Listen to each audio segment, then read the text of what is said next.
except in whispers, like a ghost story. Sweet land of liberty. We don't bother them, and they don't bother us. Of thee I sing. But anyone who goes up there, what is this place?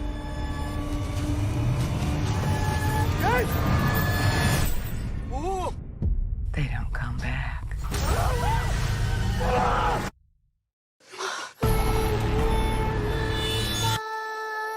died. It's happened before. Pilgrim's pride. Descendants of these people are still living up there on the mountain?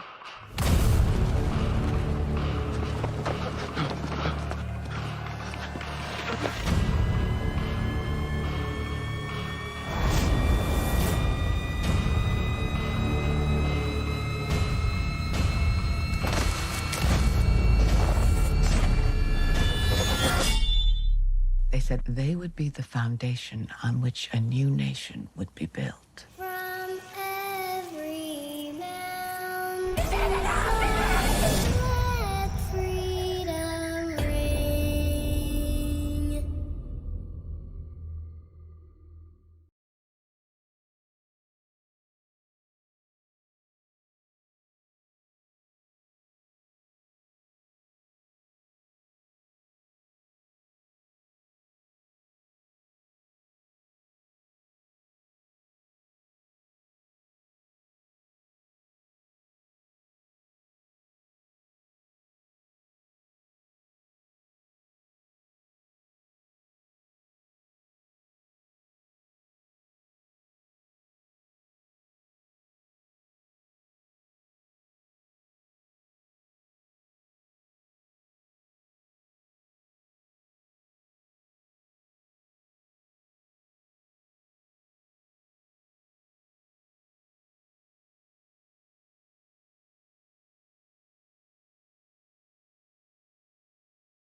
Do you know what we wouldn't have found if we would have stayed on the trail?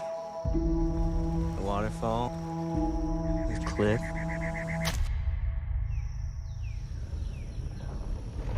What is that?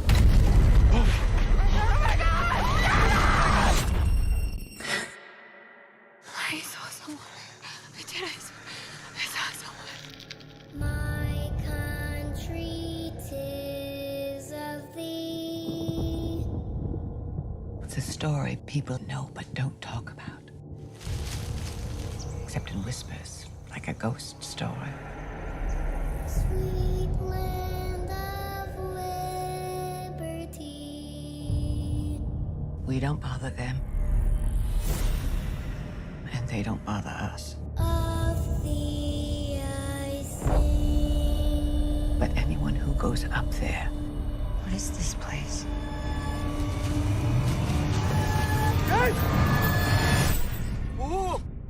They don't come back. Fathers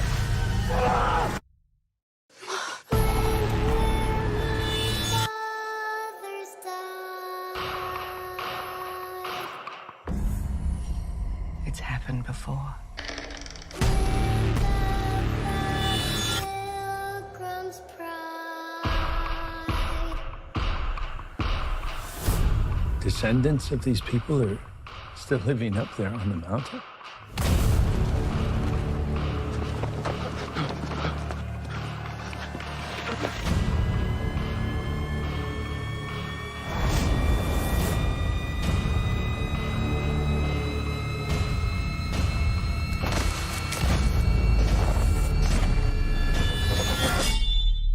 They said they would be the foundation on which a new nation would be built.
Do you know what we wouldn't have found if we would have stayed on the trail?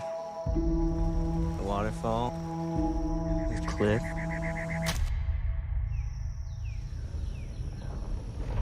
What is that?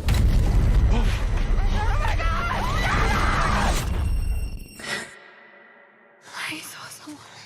I did. I saw someone. My country 'tis of thee. It's a story people know but don't talk about. Except in whispers, like a ghost story. Sweet land of liberty. We don't bother them. And they don't bother us. Of thee I sing. But anyone who goes up there, What is this place?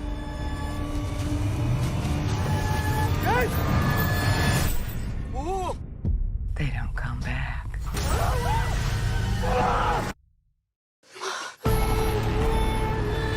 Fathers died. Story. Sweet land of liberty. We don't bother them. And they don't bother us. Of thee I sing. But anyone who goes up there, What is this place?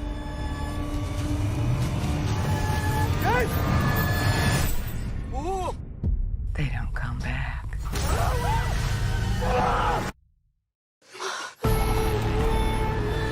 Fathers died. It's happened before. Pilgrim's pride. Descendants of these people are still living up there on the mountain?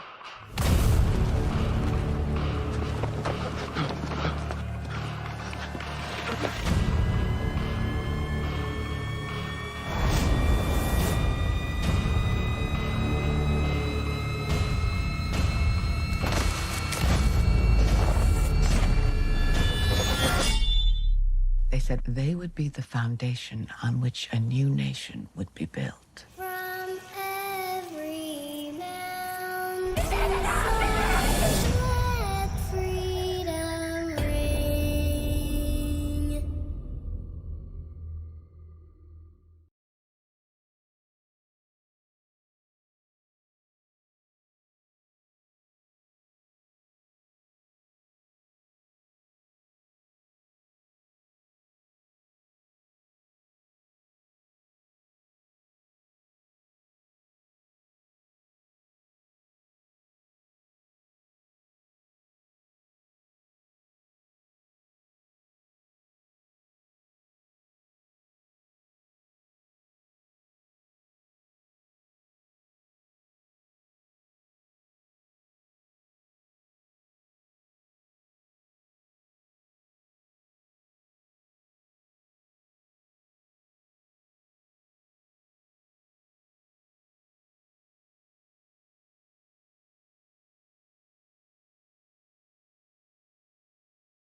Do you know what we wouldn't have found if we would have stayed on the trail?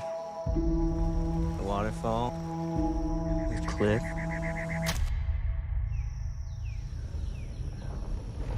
What is that? Welcome, everyone. My name's Josh Milliken from Dread Central, and welcome to another edition of Dissecting Horror. I busted out my camo hat because for this edition, we're going deep into the woods of Appalachia to explore the Wrong Turn reboot. You've definitely been hearing about it. One of the most popular, controversial, bold movies of 2021 so far. And we're going to be talking about it for the next hour with many of the folks involved in bringing it to fruition. So let me tell you about the panelists that we've assembled for you tonight. I'm here with Mike Nelson, who is the director of Wrong Turn 2021. How you doing, Mike? Doing well. How are you doing, man? We're doing great. Super glad to have you here. I'm also here with Nick Junkersfeld, who is the cinematographer of Wrong Turn 2021. How you doing, Nick? I'm great. Happy to be here. Well, we're sure happy to have you here. We've also got Roshelle Berliner. She's the production designer. Is that your title for the film? Production designer on Wrong Turn 2021. How you doing? Good, thank you. Right on, right on. Definitely have a lot to talk about with you. I want to delve into the aesthetic that you helped to create. Last but not least, we have Bill Sage, character actor, been doing your thing for quite some time. You play Venable. How do you pronounce your character's name? John Venable. John Venable. In Wrong Turn 2021. You are the antagonist, but a very complicated character who we see a lot of different sides to. So it's going to be really interesting to dive deep into what makes your character tick. First of all, just thank you all so much for being here. I've seen Wrong Turn, which you can all see now on VOD. It was also just released on Blu-ray and DVD. So those of you who still collect the physical media are going to want to pick this up for all kinds of great bonus features. Hopefully a lot of you have seen the film already, because as much as we want to get folks who haven't seen it excited, we want to talk about what makes this movie tick. And there's a lot going on. There's a lot to unpack, and we might even be dipping our toes into spoiler territory from time to time. You've been warned. So, you know, if you haven't seen it, I might ask you, like Bill was doing, I might say, okay, stick your fingers in your ear for the next little bit. We'll talk about some spoilers, but I'll try to warn you before any of that happens. But without further ado, let's just dive right in, you know, and Mike, I'm going to start talking to you because this film is a really brave, bold remake. Wrong Turn is a movie. You know, the first one was immensely popular, but it's also a really storied franchise. You know, the original spawned 5 sequels.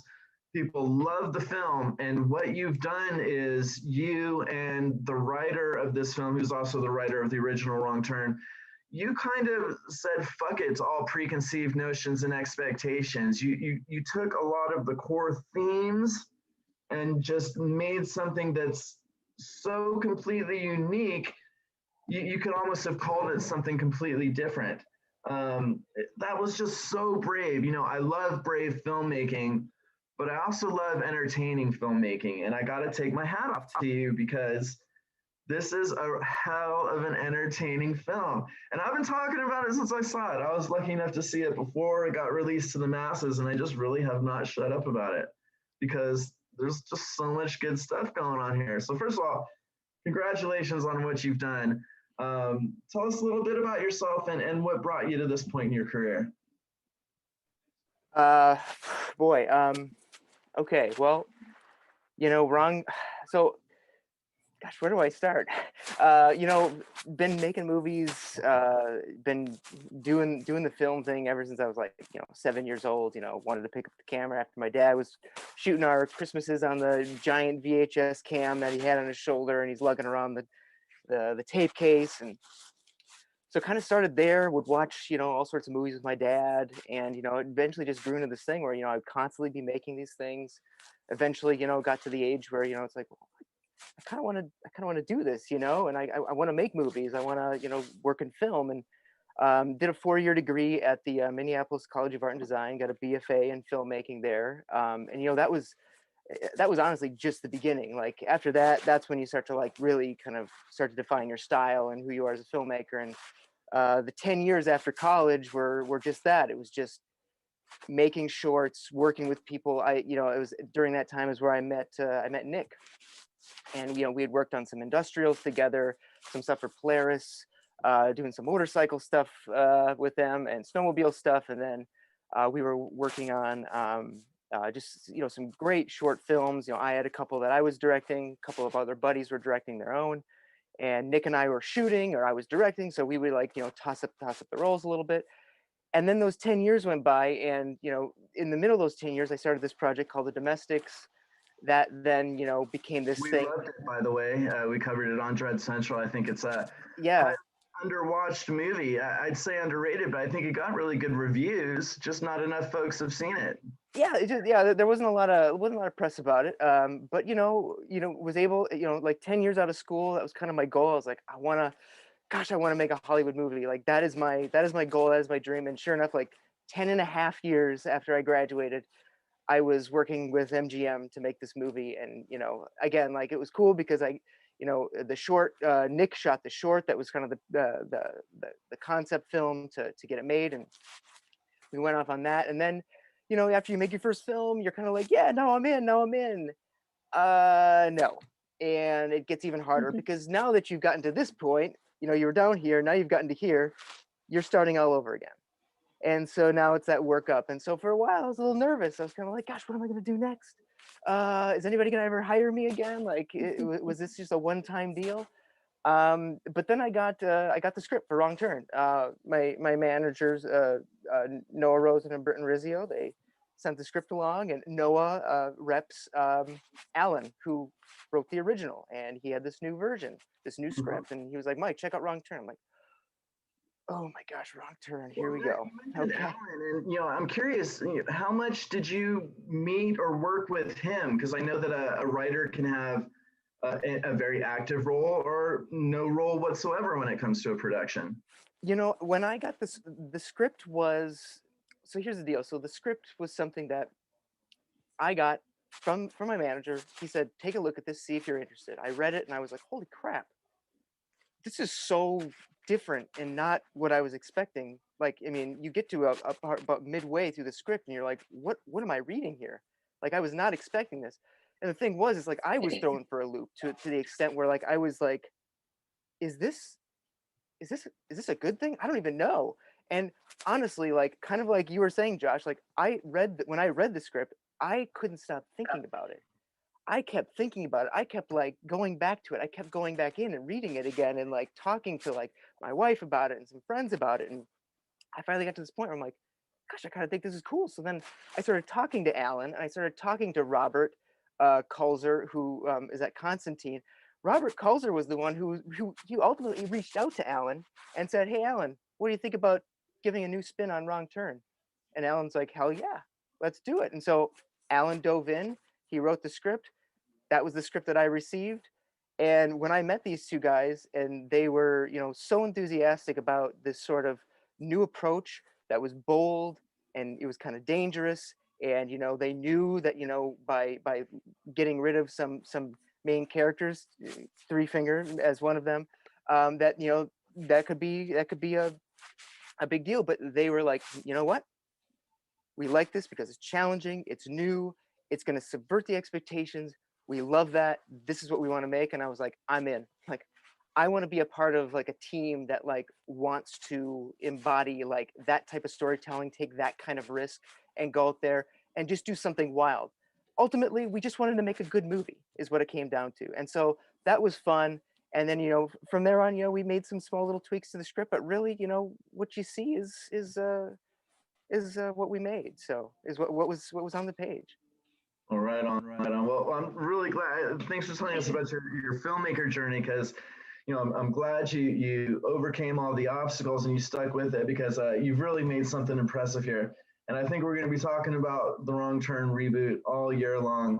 Definitely want to come back to you, but let me go to some of the other panelists here. Nick, welcome. You're the cinematographer, and I understand that you actually originally wanted to be a film editor. And when I read that, I was just kind of like, well, who wants to go into film to be an editor? That just sounded so strange to me. Can you talk a little bit about what attracted you to the idea of editing and how you kind of settled into cinematography? Sure. I started making boring industrial videos before I learned anything about filmmaking, but that was a good training tool because that meant I was shooting, I was recording audio, and I was editing. And I just found, even in these boring videos, that the power an editor had was just spectacular. Once you started to be able to shape what people were saying, shape a narrative, as boring as it might be in that type of a case. So I just was like kind of blown away by the power that an editor has. And so I wanted to pursue that in a more complex way with storytelling, and whether that be documentary or feature films. But once I got on set with my classmates in film school, I just found it was so stimulating, and I also realized that I was pretty good at operating a camera and pulling my own focus and doing these rudimentary things at that stage. And then I realized I don't want to sit in a dark room. I don't want to be by myself. I want to work with other people, and that's when I kind of turned my attention to just how challenging lighting actually is.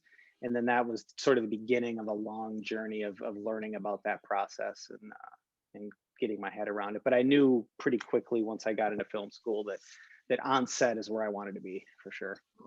That's really interesting, because I never really thought about it in terms of an editor being a very solitary position and a cinematographer being right in the mix of it with everyone while it's happening. So it's really very well put, and it's a good way to illustrate and to explain your perspective.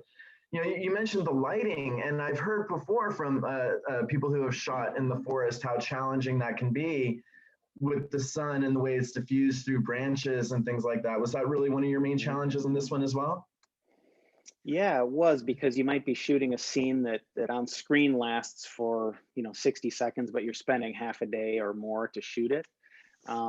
So we really chose our locations based on trying to alleviate that challenge a little bit, which usually meant, say, for example, a forested area with a single or a double canopy overhead to try to mitigate some of that hard light that might come through at unexpected times, or a kind of a worst case scenario for shooting throughout a day is when it's partly cloudy and it's sort of getting light and shade and light and shade, and it's happening at different times and can happen in the middle of a take. So we chose locations that would basically diffuse that and control it. And another nice benefit of shooting in a forest is that you can adjust the blocking of the scene almost with total freedom, because it's so hard to recognize backgrounds being repeated. So that was another helpful way to just say, oh, you know what, this actor's standing in this one patch of sunlight that's not working with the rest of the footage we shot. Let's just move over here and keep going. So yeah, it was a combination of things, but a lot of it was to just avoid being completely at the whim of the sun and having no natural barrier to do anything about that. So it was sort of the more dense the forest, the more helpful it was. Mm-hmm. And just to explain a little bit about what a cinematographer does. Are you actually the person holding the camera? Are you just there right next to Mike the whole time in his ear? What do you do? What is a cinematographer's main duties day to day? That's a good question. It really varies. Before I worked on this film, my role was to work with planning the lighting, selecting the equipment, working with the director to realize their vision. Some directors, might have everything they want to shoot down exactly the way they want it. They don't want any input. You just go ahead and do that. Other directors want to collaborate a whole bunch on that. Mike and I definitely work that way in terms of really challenging ourselves to make the shot list the best they can be. But one thing that was way different on this film that I'd never done before is I'd never worked with a camera operator throughout the film. And that was just a decision that the producers in the studio had sort of in mind from the start. I was definitely open to it, but wasn't quite sure how it was going to work. And once we started shooting, I quickly realized that the schedule was so tight and there was so much to pay attention to as the cinematographer that if I was also operating the camera in all of these handheld scenes and trying to make sure the light and the exposure and everything else was exactly where we wanted, that the time spent would just grow way beyond the bounds of what the schedule needed it to be. So I learned pretty quickly just how critical a camera operator or camera operators, if you have multiple cameras, really are to a feature that just needs to move at 1,000 miles an hour, but also keep the standard really high. So it was a cool collaboration. I think Mike enjoyed it too. It was fun to incorporate the camera operator, Alex Elkins, really cool guy, talented guy. Freaking fantastic, yeah. Total collaborator. So it didn't take more than a couple hours probably of working, and we started to have that rhythm. And even though my I guess I'll say workload might change if you're in, say, a naturally lit environment versus like a tunnel with torches and other lighting that is always being tweaked. I'd never wanted to mess with that relationship, even if there were times where it's like, oh, I have time to operate, for example. I just wanted that continuity of that relationship to just remain throughout, because it was working so well. So. Well, it sounds like you're part of a great team, which definitely shines through. You can always tell when a film was fun to make because the results speak for themselves. None of this surprises me that you had a great team, that you had a great working relationship with Mike. Fantastic. Roshelle, I wanted to ask you similarly. Can you tell me a little bit about what a production designer does day to day when it comes to movie making?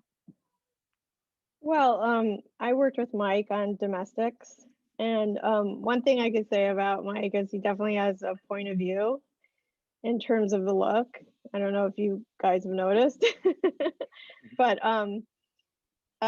you know, my job is to facilitate that point of view and put it on the screen via sets and locations and just the general environment.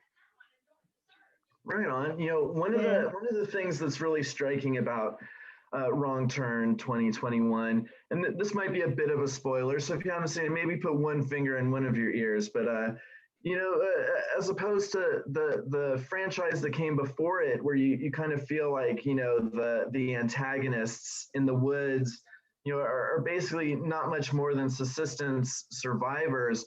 You know, there's a whole society in Wrong Turn 2021, and you really created a village.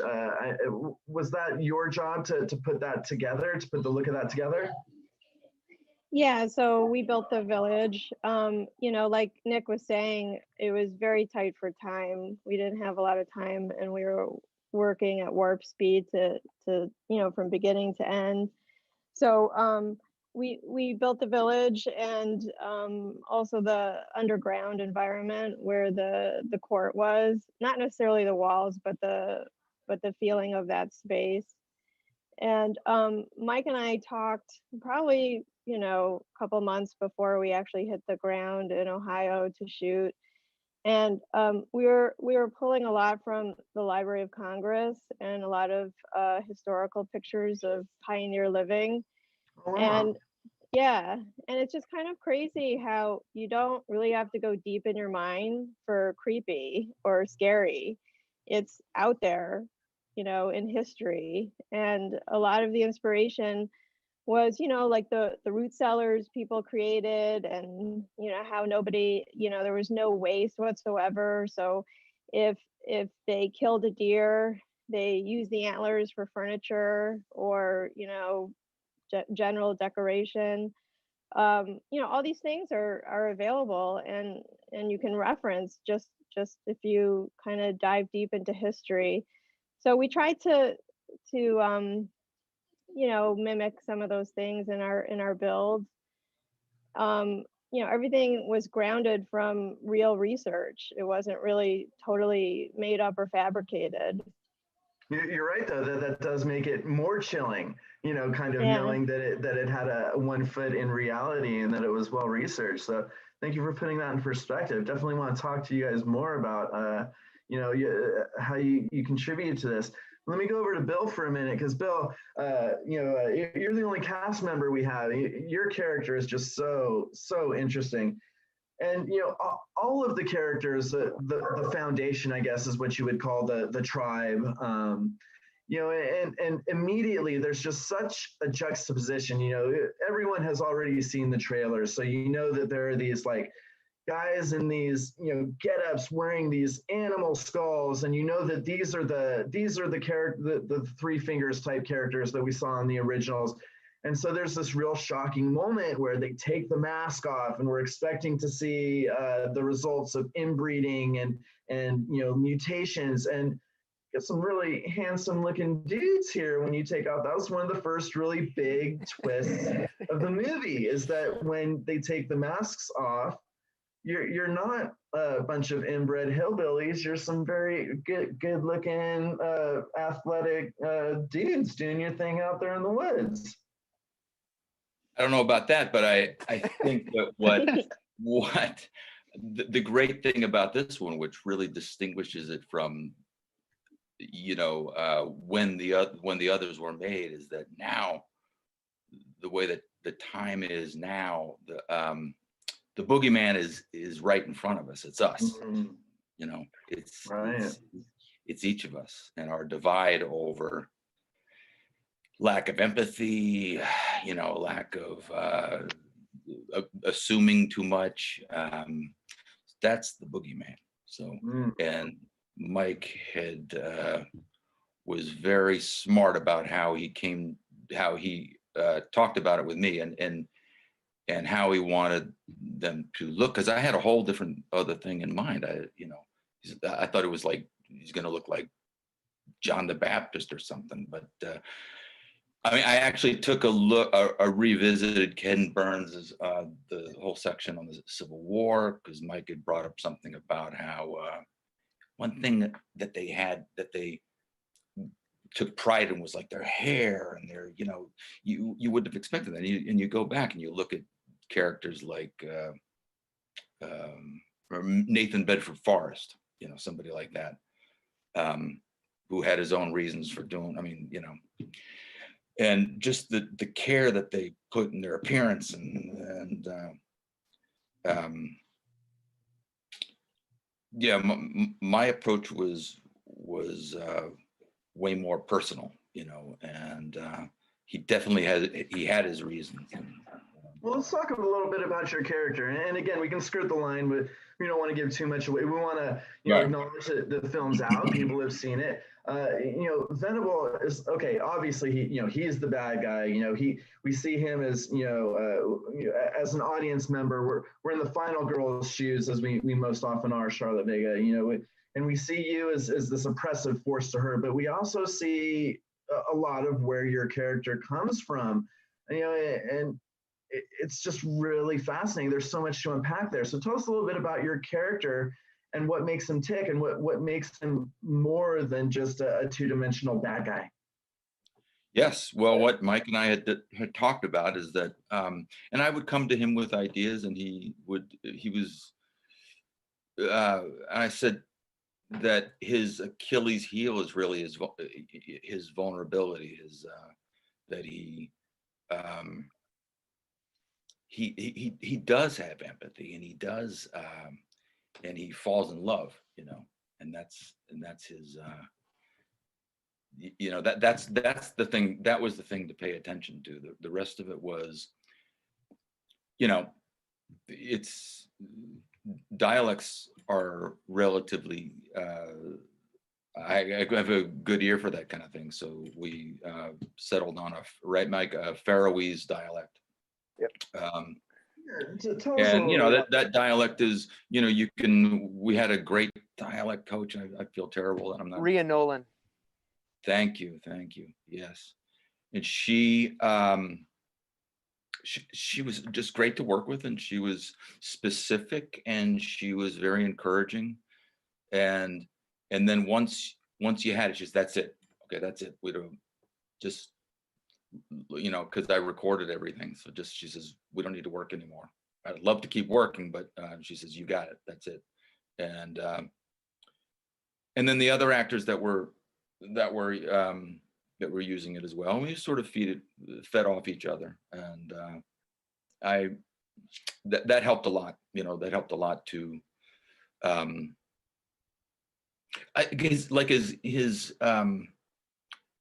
you know, we have clean food. We don't have cancer. We don't have, you know, these are when he makes his case in that dialect, and he says, you know, it's he throws it back at her that whose civilization is more barbaric, and you know, he's got a point.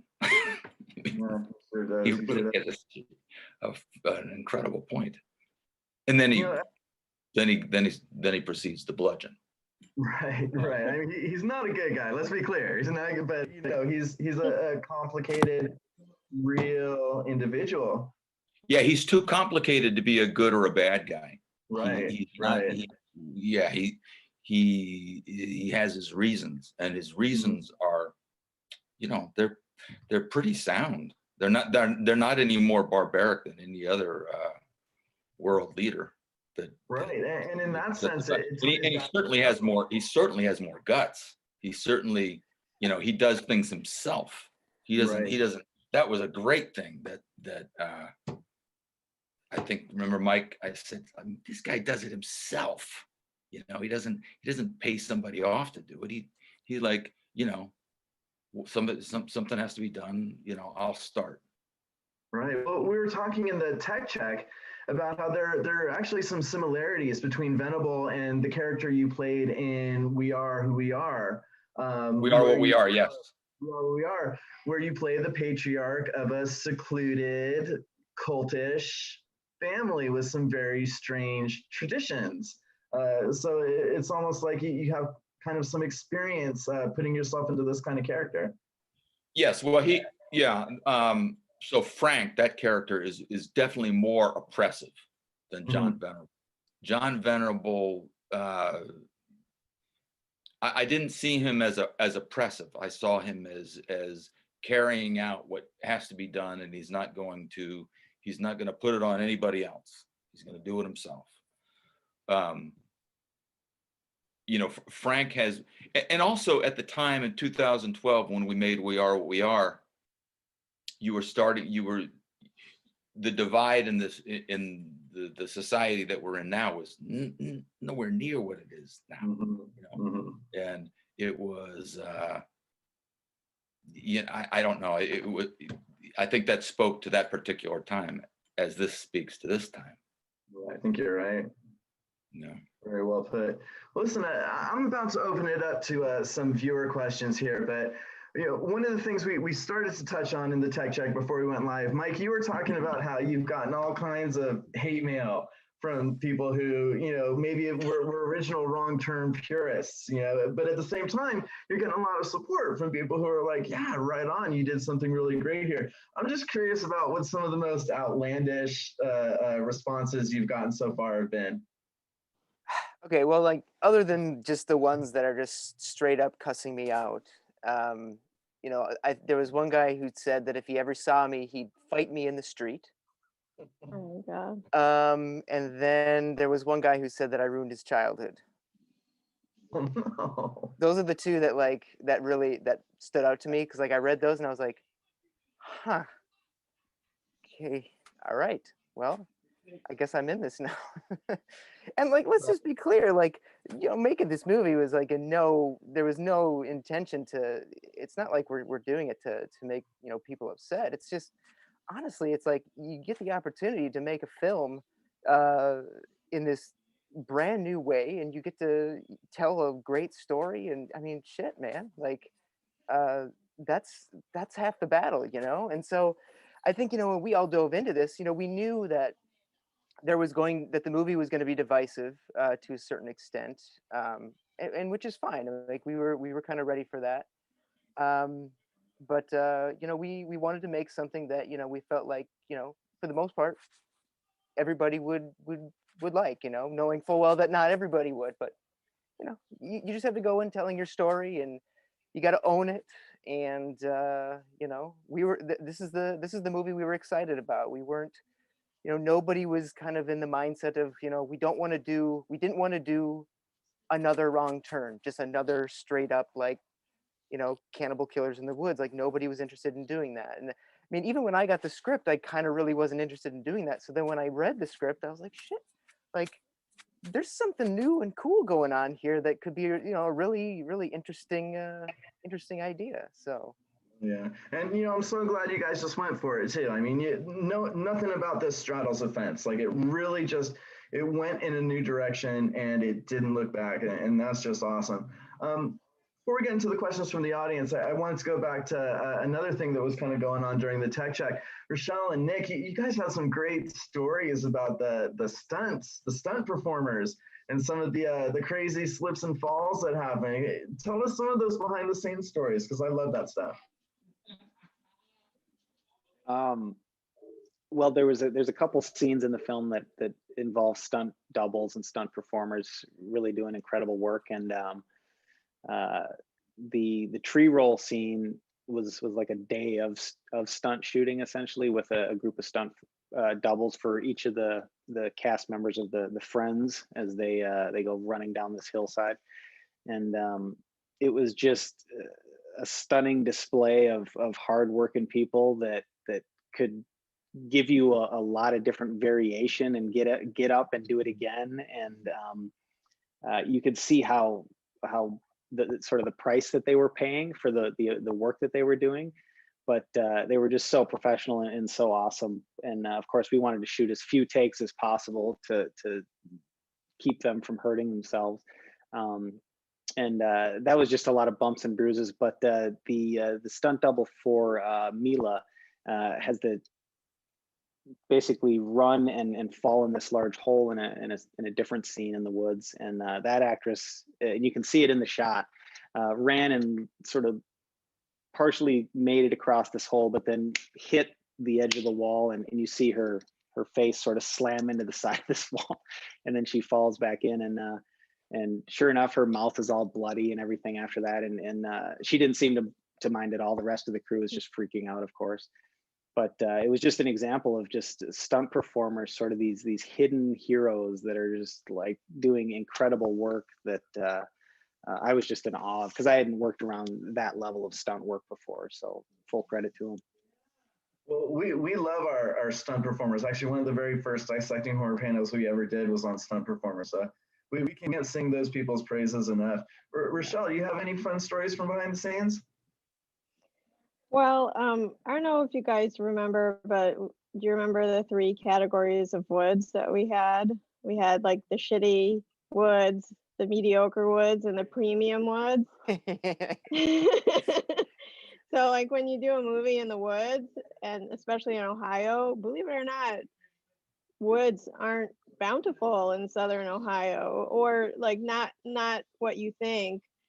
So our premium woods, I think it was over an hour away, right? Oh, it's 2.5 hours. It was Yeah. Hocking Hills, yeah. Right. So we had to like save like the premium, work for that week, and it was kind of a big deal because it was over 2 hours away. And like our shitty woods were just like a little patch that we found in the middle of like nothing. We found a little patch of woods, and that was sort of the shitty category. And the mediocre was, a little bit more than just a little patch. We had like maybe 5 patches to work within. And, when we scouted this thing, it was just hundreds of miles of walking through woods and trying to find, the right woods, for, that fit in the schedule for the right scene. You guys remember that? Well, I just remember, especially like planning to shoot in other woods, and then suddenly like last minute, oh, we can't shoot there anymore. Okay, so where can we shoot? Well, you have really only one choice. You got the shitty woods. Well, we're already shooting 3 scenes there. I know. Can you shoot it in the other angle? I'm just like, and I remember just talking to Nick. I'm just like, well, I guess we got to do this. And, Nick, of course, is like, yep, we can do this. All right. And so it was like, there's so many scenes, and you would never know by watching the movie so much. Like, even I sometimes forget watching, like, even when I'm watching it, sometimes I'm like, oh, that's right. We shot that scene the same. We just flipped the camera around and we shot them walking the opposite direction. They came down the hill and then they started walking up the hill. Yeah. You never know. I mean, you really did create a really boundless, sense of this like endless woods that's both vast like an ocean, but claustrophobic, being held within this and not being able to find your way out. Great stuff all around. Bill, one more question for you before I open it up to the audience here. You were talking a little bit about the mask that you wore and how heavy it was. You want to tell us a little bit about what it was like in that getup? And I guess you were wearing a ram skull. Yes. Yeah. Ryan Shinele, is that? Yeah, that's his last name. Shadley, thank you. Yeah, that goes. It was actually very comfortable. You know, it wasn't. You know, like I said, I wouldn't play football in it, but you know, I wouldn't go hunting in it either. So, but it's you know, it's a mask that says it's on. You know, the shit's on, and I don't know. It's sort of like I might have gotten an erection when I was but which is not uncommon. But when you're married, anyway. But you know, Ryan had put in like this very comfortable kind of helmet thing, and you know, the biggest trick was because when I first pulled it off, my hair was like this, came off when it was like that. So I had to pull it off so that it, you know, so that it pulled the hair back with the part. So I had to lift it up and pull it. I mean, you know, that's one of the little tricks. But well, you look stone cold cool in that moment, I must say, for sure. When that helmet comes off, it's just, oh. I was one of the great moments. First of all, you're totally right, Bill. I mean, you know that the shit's on when you see, you know, it's such a great combination of camouflage and, you know, weird, almost like Wendigo creature horror coming together, you know, and then like I already spoiled for those of you who haven't seen it, the masks coming off. It's that's it. That, you know, shocking moments of the film. You have this. It is beautifully cinematic, Nick. I mean, it's just to have a moment like that where, you know, and you just see a man. You don't see, you know, this is not, you know, nobody's inbred. This is, you know, nobody's got, yeah. I mean, it's just a man that's under this thing, and he's formidable by his wits, and that's what we get to know about all of these people. They're a formidable group of people because they've learned to be, and they've had to be, and yeah. So but taking that mask off is a beautiful cinematic moment. I'm really honored to be a part of that canvas with my guys, with Mike and Nick. You know. Yeah, for sure. All right, well, now it's time for me to dive into these viewer questions that have been piling up. I apologize in advance for not going to be able to get to all of these. A lot of people have questions for y'all, so I'm just going to jump on in. Rochelle, here's a question for you. What was the most complicated scene for you to create and why? I think anything involving digging a hole was really super hard. Believe it or not, the hole where Matthew Modine is trapped. You know, that's kind of a riff off of a Pioneer root cellar, basically. And you know, it was, you know, summer. Everything was really dry, and I think the nature of that area in Ohio, it was just very hard to dig all the holes that Mike wanted in the movie. Believe it or not, you and Scott, man, like you guys, like Scott's like I walk out there and Scott and freaking Squatch are out there like digging these holes. I'm just like, oh my god, you guys, and they're just like, it's all good, man. We're doing it. You know, yeah, those would be the holes that they forgot and ran over the day of to start digging. There was just a lot of holes to keep track of, and you know, I mean, I'm kind of joking, but you know, that does kind of stick out to me as something very challenging. And then I would say the village in general, with the timeline that we had, the small crew that we had to pull it off. I mean, we were literally cleaning up when you guys were showing up with the camera. I mean, it was like we barely made it. So, and I think in general, the summertime or early fall when it's still super hot in the woods with all the pests in the woods that you have to deal with. We all got chiggers. Oh Oh man. God, Oh, I forgot about that. it was the worst. I didn't even know what that was until that trip. It was crazy. Yeah. I couldn't sit down for a week. Ah, Yeah. Mike, I think you were first. Yeah, I got them all around my ankles. Like whenever you walked, it was just like this burning sensation around your feet up to your legs, and you're just like, God. But the trick was to take Gold Bomb powder and just Yeah. douse yourself with Gold Bomb powder, and then nobody like I didn't get them again like after that. So Yeah. So No, everybody just had white powder sort of rubbed down their bodies. looks like we were having some fun. Yeah. I mean, it was rough. I mean, facing just that and the heat and the woods and the timeline and you go for a hike for an hour and you're on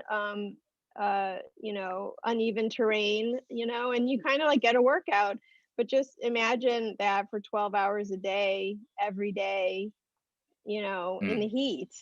right. And it's like rough on your body, it really is. No doubt. You mentioned that, it was a small crew, and I just got to tell you, you can't tell. Nothing about the film seems small or that it was done on a shoestring or that there weren't enough hands because everything just looks very cinematic. Like Bill, like you said earlier, everything about the film is very filmic, very cinematic. So congratulations on it because, would have had no idea that you had like a small crew or you felt like rushed or anything like that. It's just a really fantastic aesthetic that you pulled together. So congratulations on that. I I mean, mean, it's I a do testament I though to the crew. I mean, everybody Sure is. worked so yeah, dang hard. Yeah. It was just yeah. Yeah. And And just I to be want clear, to that village was made up of 13 separate structures. So the work they did was just amazing. It was crazy. And one thing I can say, as an actor, when you walk into that, it's doing half the work for you. Yeah, yeah, definitely, huh? Yeah, Yeah, yeah. and I actually want to give a shout out to the local artisans in Southern Ohio. There was incredible talent just building the torches and how the torches, had the brackets for the torches and all the like metal accessories and even the gate. I mean, they seem to really pick up on the aesthetic very quickly, and they're super talented and really delivered. Absolutely, absolutely. Fantastic. Here's a question for you, Mike. The film was originally going to be called Wrong Turn: The Foundation, but then it was just, eventually you guys just went with Wrong Turn. What was the reason behind that? so when I first got the script, it was Wrong Turn. Then it was Wrong Turn: The Foundation. And at some point when we were shooting, I think even on the clapboards, it just said The Foundation. And then it was Wrong Turn: The Foundation again. And then it was Wrong Turn. And I, isn't I it mean, Wrong Turn the Foundation in the UK? yeah, overseas, I guess it's Wrong Turn: The Foundation. Um, but ultimately that was I think that came down to being a studio and a marketing choice for wherever the movie was distributed. So yeah, that's like one of those things where you don't know. I mean, there's plenty of movies that get called one thing when you dive in, and then suddenly it gets changed because of again marketing or what you know, I don't know, You but know, a specific reason why it was just the marketing department made the ultimate decision. yeah, because I mean originally we were all kind of like, yeah, I guess it's Wrong Turn: The Foundation, okay, because like I said, it was Wrong Turn, then it was Wrong Turn: The Foundation, and so we all sort of like that was sort of what it was for I think the longest time. But I think Saban saw something. I think Constantine saw something. As sort of an opportunity to maybe start over. Start over again. I think I mean you look at something like the new Halloween or whatever that's just called Halloween, and now you're gonna have Halloween Kills, and then you're gonna have Halloween Ends. I think they looked at sort of that sort of thing as well, and maybe thought that this was an opportunity to do something similar and start fresh and go from there. Cool, cool. Here's something that's kind of for everyone, because someone was noticing that, it's been mentioned a few times about how this was made quickly or how there were constraints. A lot of times, though, constraints can actually result in some wonderful creativity. So for each of you, can you talk a little bit about how, you were either put under a constraint that ended up becoming something that was really great creatively, or was on the other side, is there something you wish you could have done differently if there had been more time? Anyone? Well, I know. I mean, I know that there's. I know, like, especially between Nick and, well, I mean, gosh, I would say even Nick and me and Rochelle, we all have probably our things, but I think there was a couple times, and I'll speak with and Nick join in. There were a couple times where you're just under the gun, and our producers were great. Our on-set guy was James Harris. And he's just fantastic. Like, again, like one of those producers that just like, he wants you to like get what you want. Like he's always there. Like, you're like, I just need, like, you got to give me like 5 more minutes. He's like, all right, just, I'm going to go over here. I'm going to make sure that it happens. So you got him, you got Brianna Johnson, you got, John Wagner. And so these guys are always trying to make it happen. There were just like 2 times though, specifically that I remember, where we got stuck in a situation where, like, we literally had, I think, at least 10 or 15 minutes more of shooting. Would you say, Nick? Mm-hmm. Like at least that much, which is a lot of money. Like, especially if you're going to go into OT, like it's just a lot of money. And it's one of those things where we were cruising through the scene and we were trying to make it happen. It's the moment where Jess shoots Boar Skull with the arrow towards the end, and yeah, we couldn't finish it, and so we had to like we were at this brewery shooting these tunnels, and we had to go up and find a patch of grass and reshoot stuff that we couldn't get there. And it was just, I just remember my head spinning because I was just like, oh my gosh, we're not like in the original location. It's driving me crazy because that original location was like, that was our perfect woods. Those were our good woods. And so stuff like that was really hard. There were just some moments like, and I think it was just those 2 really for me that, like, I remember Nick and I walking away. We were just like, we would sit there and we would swear with each other a bunch of, not at each other, but we would just be like, fuck, fuck, shit, fuck. Like we just like, it was just like this way to release like how kind of like bummed out we were. But then we were like, you know what? It's going to be okay. It's going to be okay. We got this. It's going to be fine. Next morning we wake up, we're shooting again. It's going to be fine. Nick, I don't know if you want to elaborate.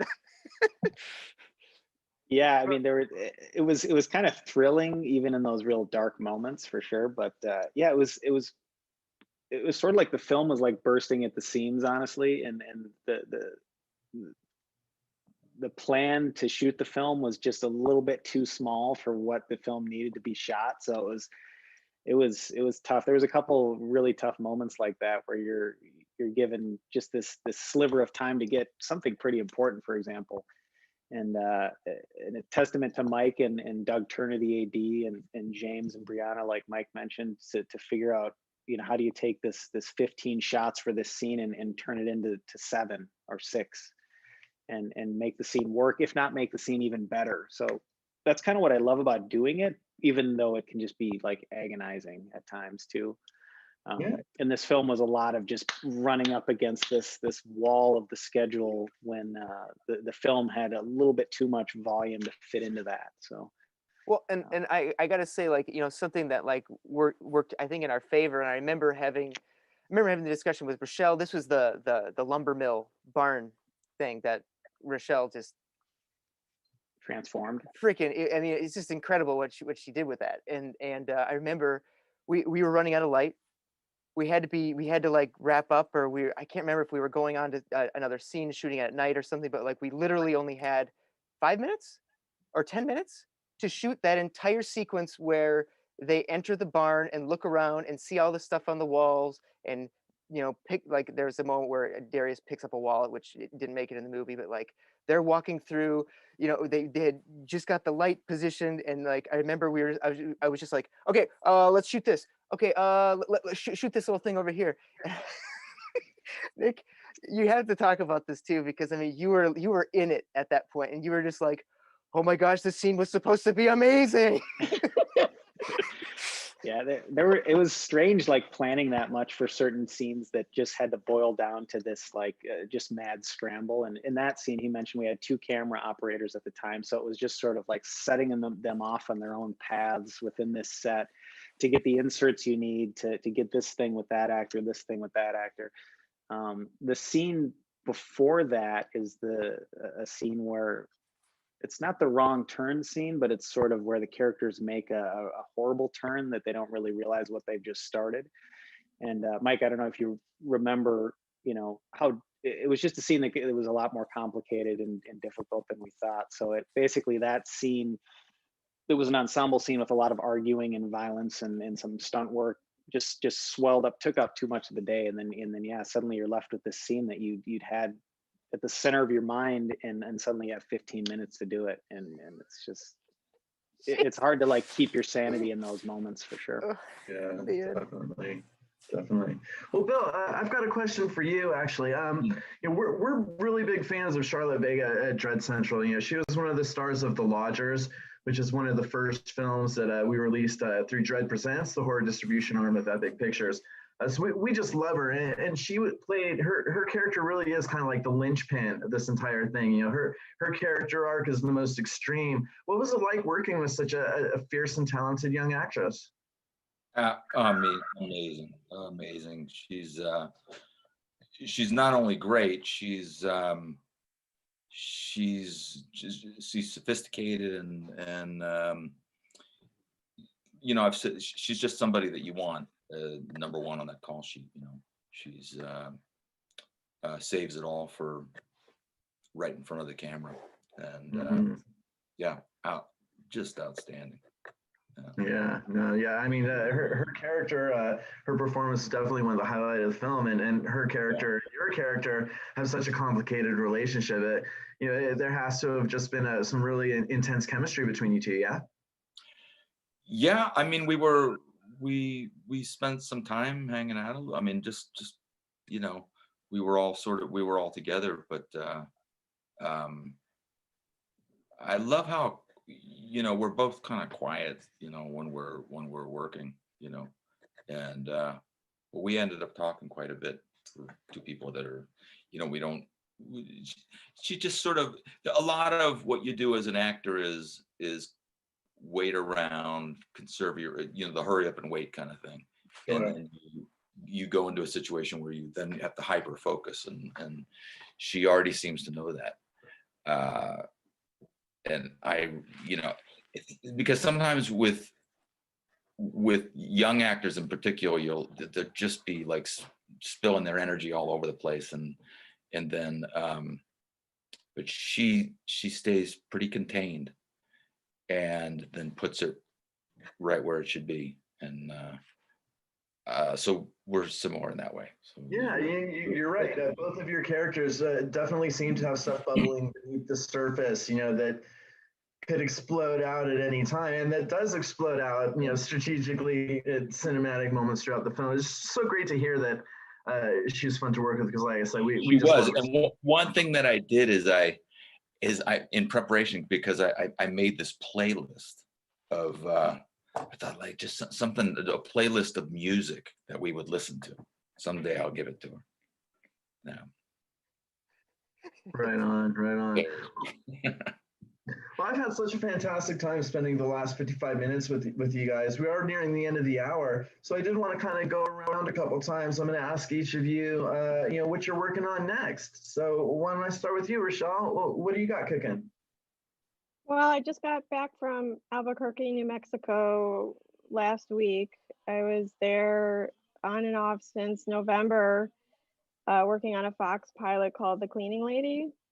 And it's really good. It's going to be really good. I don't know if it'll, hopefully, fingers crossed, it'll get a series order. But this was the job. I was doing before COVID and the shutdown, and we were all sent home last year.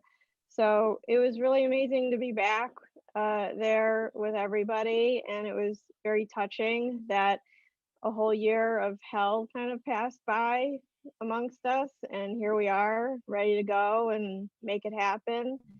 And it was very special. Well, fantastic, fantastic. Yeah. Definitely let us know, keep us in the loop because we definitely want to hear about what you're working on next. We're big fans of yours. Nick, how about you? What do you got going on these days?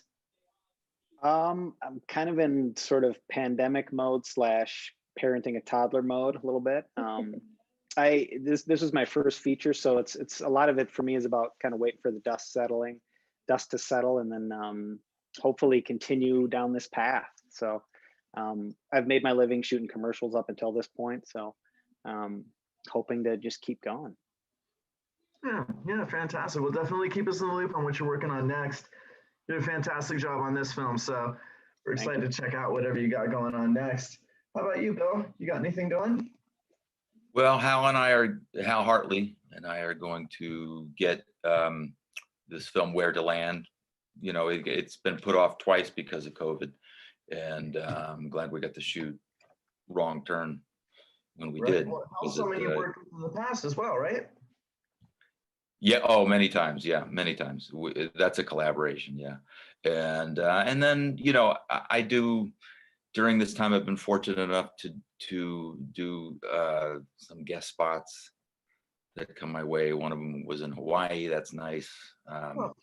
So and then some really interesting. I had a installation artist approach me from Norway to do voiceover stuff for her installation work. So I'm continuing with that, and it's going to be a little bit until we're able to shoot again films like Wrong Turn. Right. Well, definitely keep us in the loop of what you're working on next. You got a bunch of fans of Dread Central, so we definitely want to follow everything you're doing. Mike, what are you working on these days? I actually just finished a feature script this morning. Oh, fantastic! What can you tell us about it? It's a Christmas thriller. It's like we'll call it a holiday horror. And I've always wanted to do one, and so super excited about it. Yes, I just sent it to the producers this morning, and we'll see what they say. I'm sure I'll be getting back a ton of notes. You need a Santa Claus, your guy. Oh yeah, it should be a lot of fun. It's fun. It's unexpected. It's it's got a lot of heart. It's at the center. It's a father-daughter story, so it's it'll be good. But there's some really creepy shit that happens in it. I love the original Black Christmas, and so I think there was a lot of inspiration from that. And then of course I love Twilight Zone, so I think there's a little sprinkle of that in there too. Fantastic. Definitely sounds intriguing. You definitely piqued our curiosity here, and we're gonna definitely hope that you keep us in the loop as it progresses, because it's something we want to hear about. Guys, it's been a fantastic time. Wrong Turn is out now on VOD and DVD Blu-ray. Before I let you go, can I just get each of you to say a little bit about what makes this film so special and why people should go out and see it? Roshelle. Mike Nelson is the reason. He's the backbone of this film, and like I said, he's got a point of view, and it's there, just like in Domestics, and I'm a fan. And we are too. Nick, final thoughts on Wrong Turn? It's a crazy ass ride that will subvert your expectations and give you a lot of great characters to absorb and think about. And yeah, there's not many films like it, that's for sure. There really aren't. That's why, I mean, yeah, I haven't been able to stop thinking about it since I first saw it about 4 or 5 weeks ago now. It really stays with you, and there's a lot to unpack. It's a really, really fun movie. Bill, final thoughts on Wrong Turn? Oh, yeah. You're the boogeyman. You, the audience member, you're the boogeyman. That's right. It's you. It's us. Well, thank you so much for being here. Tremendous work in the film, and your character, your character's interaction with Charlotte's character, it really just some amazing stuff. And can't wait to see what you're working on next. Finally, the man who brought it all to life, Mike. What is some final parting words to give us reasons why we should be super excited to check out Wrong Turn? You know, it's a new take, and you know, I think it has a good message, and I think not only does it have that, I think it has stuff that will make you think about sort of maybe how you treat the people around you. How you if you judge somebody before you actually get to know them. That I think that to me is sort of like one of those main interesting things. Like when I read the script, for the first time, that really stood out to me was just like, wow. I mean, this was before 2020. This was 2017, where you're just kind of and you're reading this stuff, and you're just like, man, like you start to think about like the way that you react to people. Do I need to really, do I need to write that thing? Like, I mean, it's even said in the movie, like, my fiance forgets that talking to people isn't like commenting on Reddit. It's like, let's maybe we should think about how we act towards people, and let's not prejudge. But also, it's just a fucking gory good time. Like, it's a film. We wanted to go in and make something that was fun and brutal, and and that I know that that people are disappointed about the cannibals, but we did go in making this film for you guys as well, for what it's worth, and we wanted to give you the goods, and I feel like we delivered on that, so you got to check it out. Mission accomplished all the way around. Well, thanks to all of my panelists for spending the last hour with me.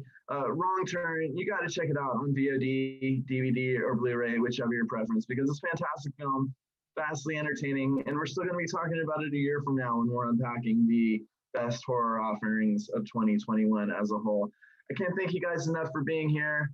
I want to thank my team at Dread Central for backing me up on this. As always, if you're a fan of Dissecting Horror and these virtual panels, come back tomorrow at 6 p.m. PST for a panel about Lucky.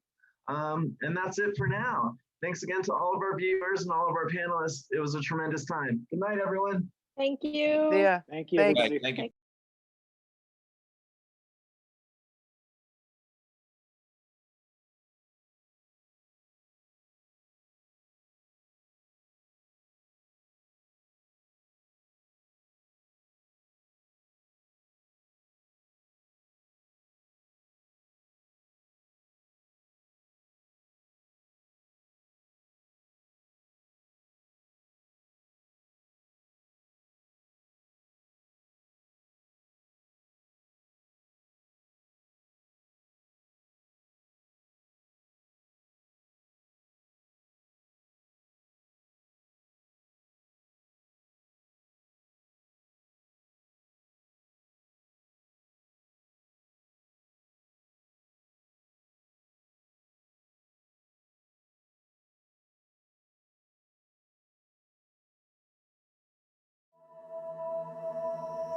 Do you know what we wouldn't have found if we would have stayed on the trail?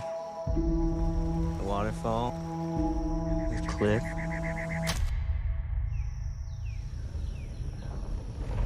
What is that?